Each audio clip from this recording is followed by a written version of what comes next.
имрӯзҳо гӯштини ҷудо дар қаламрави кишвар рушд карда маҳсуб меёбад ва дар ин намуд теъдоди васеъи ҷавонон машқварзӣ мекунанду нозукиҳои онро меомӯзанд. аз ҷумла дар толори варзишии далеру низ дастпарварони мактаби варзишӣ рақами 6 захираҳои олимпӣ намуди гӯштин таҳти роҳбарии мураббии ҷавон довари дараҷаи ҷумҳуриявӣ Саидмуроди Олим ва обу тоби бадан ва омӯзишу тамрин машғуланд. маҳфили ҷудо дар ин толор асосан дар ду гурӯҳ фаъолият мекунад ва наврасон вобаста ба синну сол ба онҳо шомил мебошанд. ҳар гурӯҳ ҳафтае 3 маротиба ба омӯзиш фаро гирифта мешавад.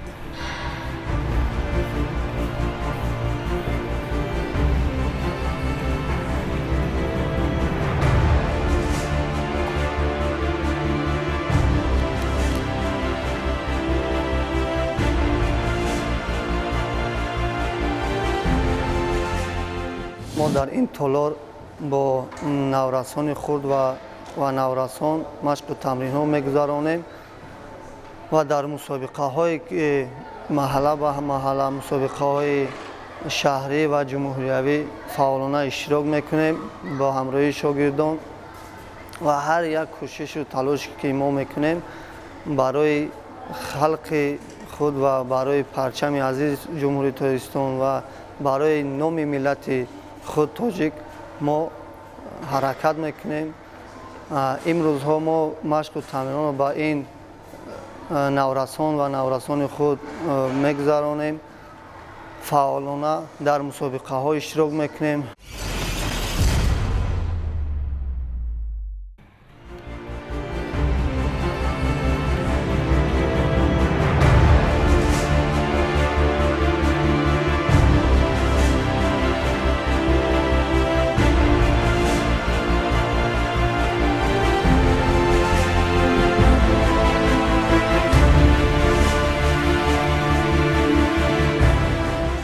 мураббӣ Саидмуроди Олим таи 5 соли охир шогирдонашро ба сабқатҳои бурунмарзӣ омода мекунад, яъне онҳо аллакай то ин муддат иштирокчӣ ва ғолибони сабқатҳои толориву ноҳиявӣ, шаҳрӣ, минтақавӣ ва ҷумҳуриявианд. акнун марҳила ба марҳила дастпарварони ин толор дар сабқатҳои берун аз кишвар маҳоратсанҷӣ карда музаффарият ба даст меоранд. дар моҳи июни соли 2022 дар қатори дигар ҷудочиёни навраси тоҷик аз ин толор 4 нафар дар мусобиқаи байналмилалӣ ки дар ҷумҳурии Ӯзбекистон сурат гирифт иштирок карда бо 2 медали биринҷӣ ба ватан баргаштанд.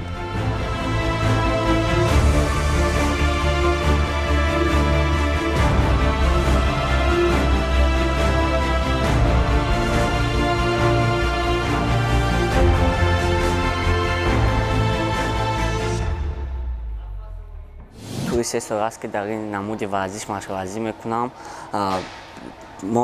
ما در مسابقه بین‌المللی شهر سمرقند اشتراک ورزیدیم و در آنجا 6 رقیب داشتم. اول با رقیب یکم هم از ازبکستان برآمده او را با اصول چریزگاه شکست دادم و رقیب دیوم خودم باز از دولت ازبکستان بود. او را با اصول پتخوات شکست دادم و رقیب سوم خودم باز دولت ازبکستان بود. او را با اصول سکرینی مغلوب کردم و بعد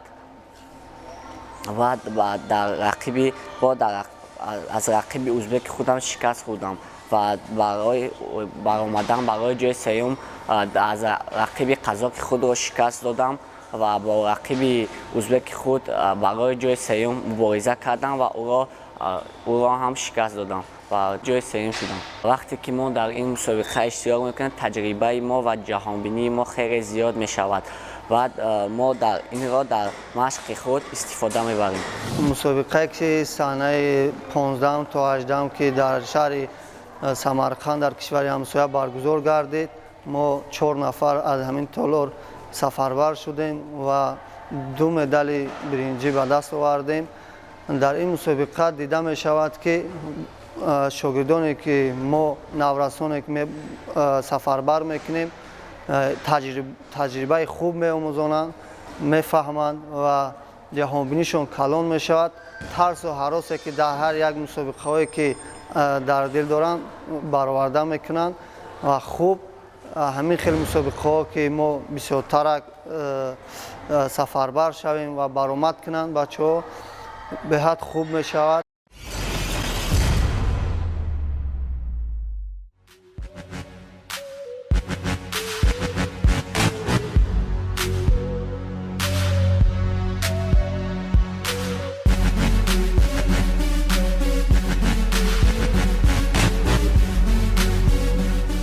мусобиқае ки дар шаҳри Самарқанд баргузор гардид, аз 4 давлат варзишгарон иштирок карданду дар вазнҳои аз 40 то 100 кило рӯи майдон омаданд. Дастпарварони ин толур бо истифода аз омӯхтаҳои худ бо рақибон истодагарӣ карданд, аммо боз ҳам таҷриба ва малакаи зиёди рақибон онҳоро на соҳиби мақомҳои якум ва дуюм, балки лоиқи зинаи сеюм донист.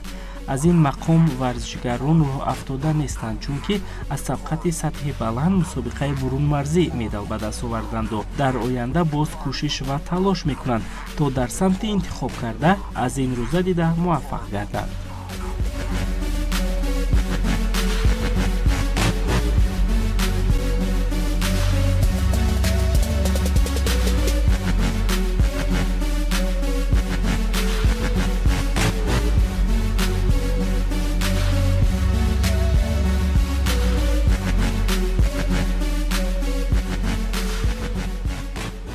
من در مسابقه بین دولت‌ها در ازبکستان اشتراک کردم و با 4 حریف خود قوا کردم و من در قوا اول با حریف ازبکستانی برآمده و ما او رو با 1-0 غالب شدم و حریف دوم من هم از ازبکستان بود که من او رو هم با اصول ایپان شکست داده. حریف سوم من از ازبکستان بود که من با او با شیدا باختم و من برای جای سوم گشتین گرفته با حریف ازبکستانی هم او رو غالب شدم. من در این مسابقه در وزن 90 کیلو و جای سوم شدم و من کوشش میکنم که در مسابقه‌های من بعد با جای‌های یکم و دوم سزاوار شوم.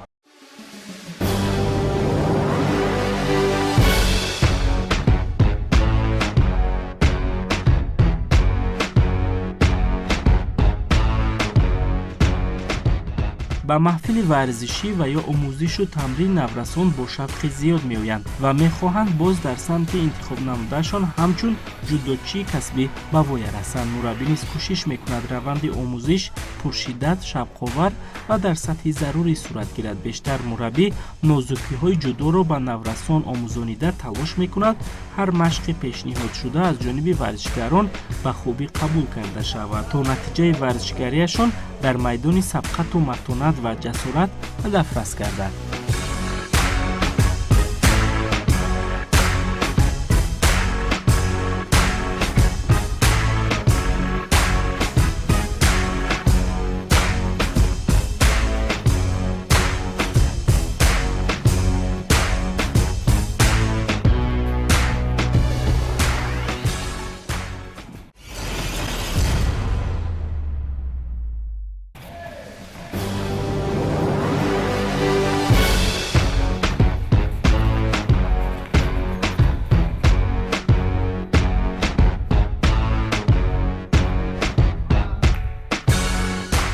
дар гурӯҳи якачин асосан дорандагони медалу ифтихорнома ва камарбандҳои варзишӣ шомиланд. ба ибораи дигар, ширкатдорони сабқатҳои варзишии бурунмарзӣ бо мураббӣ соатҳои зиёд дар толор ба обу тоби бадан машғул мешаванд. ҳамакнун онҳо усулҳои касбии гӯштини ҷудоро меомӯзанд. гузашта аз ин иштирок дар сабқати байналхалқӣ ба мураббӣ ва шогирдонаш таҷрибаи нав додааст ва онҳо кӯшиш мекунанд камбудиҳои пешомадаро бартараф намуда усулҳои хоси ин намудро ба пуррагӣ аз худ кунанд.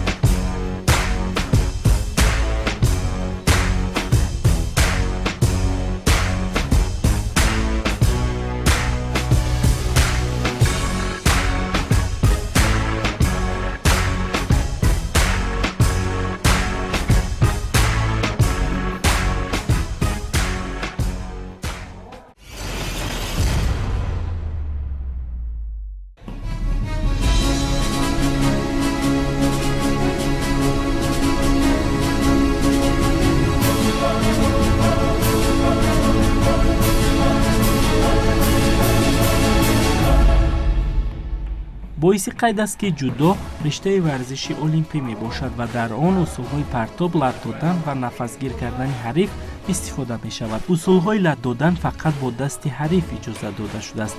зарбаҳо ва бахше аз усулҳои латмаовар танҳо дар шакли ката омӯхта мешавад. чусту чолокӣ ва истифодаи усул аз нерӯи рақиб дар ҷудо бисёр муҳим аст. ҷудо се усули асосӣ дорад: кӯмаки мутақобила ва дарки лозим барои рушди беҳтар, беҳтарин истифода аз нерӯи бадан ва рӯҳ ва таҳаммул ба хотири пирӯзӣ. ҳангоми омӯзиш мураббии ҷавон кӯшиш мекунад то ин нозукиҳо ба наврасон омӯзонида шавад. дар аксар маврид мутахассисон иброз медоранд ки аз хурдӣ машғул шудан ба варзиш сари вақти аст, зеро зина ба зина омӯхтани роҳу усулҳо ба сину соли варзишгар вобастагӣ дорад.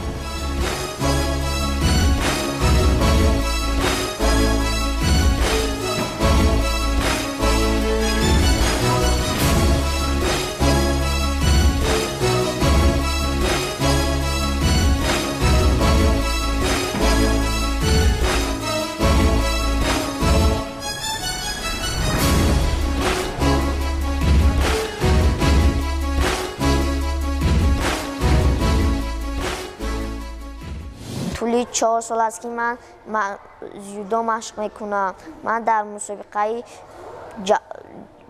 جمهوری جای سوم را اشغال کرده ام و در آینده میخواهم و دیگر دولت ها سفر کنم و در مسابقه ها جای اول را گیرم. من این ورزش را دوست می‌داشتم و به تالار خودم اومدم. من تا امروز مشق کرده ایستادم.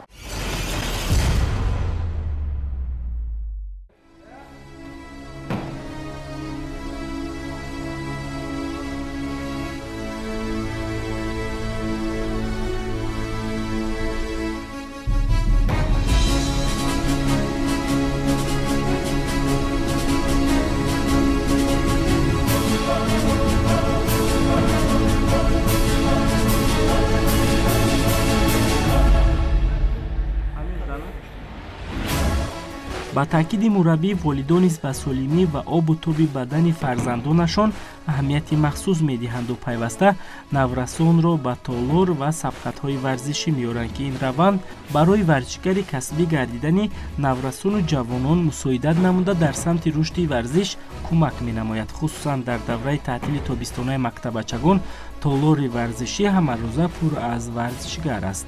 дар ҳоли ҳозир наврасон ба мусобиқаҳои дар пеш истода тайёрӣ дида истоданд.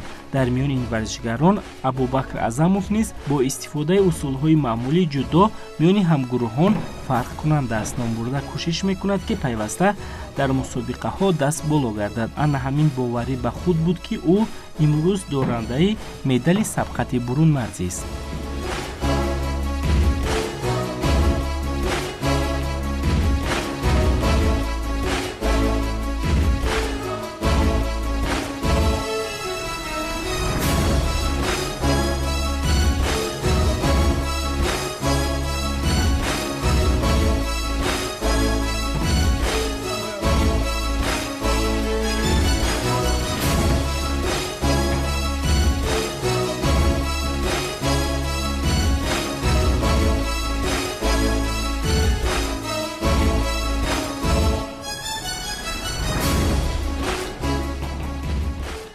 طول 5 سال است که در کشتنگ جودو مشق میکنم. مربی من سایمراد علیم است.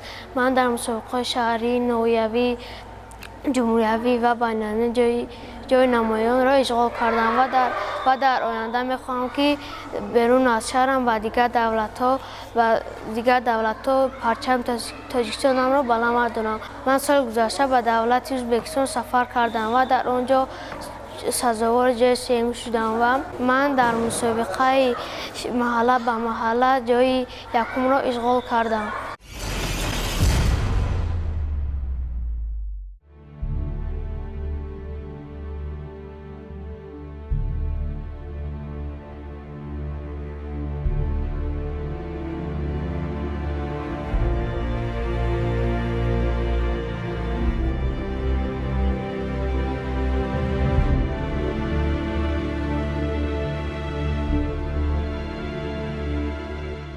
боиси таъкид аст ки дар 20 соли охир таваҷҷӯҳи наврасон ба варзиш ва солимӣ зиёд гардидааст. Ин раванд аз он далолат медиҳад ки шароити толорҳои варзишӣ хуб гардидаасту мураббиёни касбӣ ба омӯзиши шогирдон машғул гардиданд. Илова бар ин, баргузори мусобиқаҳо аз сатҳи поён, яъне дохили толорӣ низ ба наврасон имконият медиҳад ки ба худ боварӣ дошта бошанду миёни ҳамсолони худ қувваозмоӣ кунанд.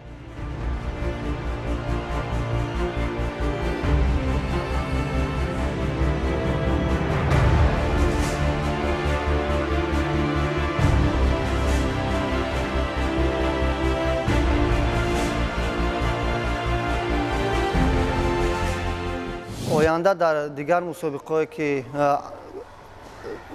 дигар кишварҳо мешавад, мусобиқаҳои Осиё ва дигар мусобиқаҳои байналмилалӣ ки баргузор мегардад, фаъолона метавонем ки мо рафта иштирок намоем ва сазовори ҷойҳои намоён гардем.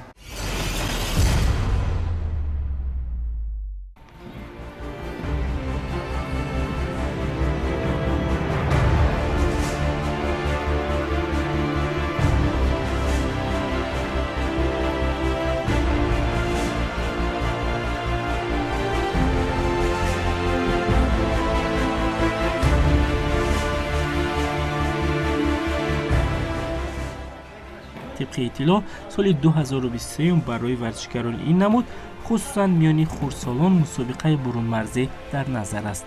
از این رو ورزشکاران تالاری مذکور کوشش نموده ایستادند که با مکمل نمودن نتیجه ورزشکاری خود به مسابقه بالا ذکر راه یابند. ما به نیرو جسارت و متانت و قوی ارادگی آنها باور نموده برای فعالیت من بعدشان برار می‌خواهیم.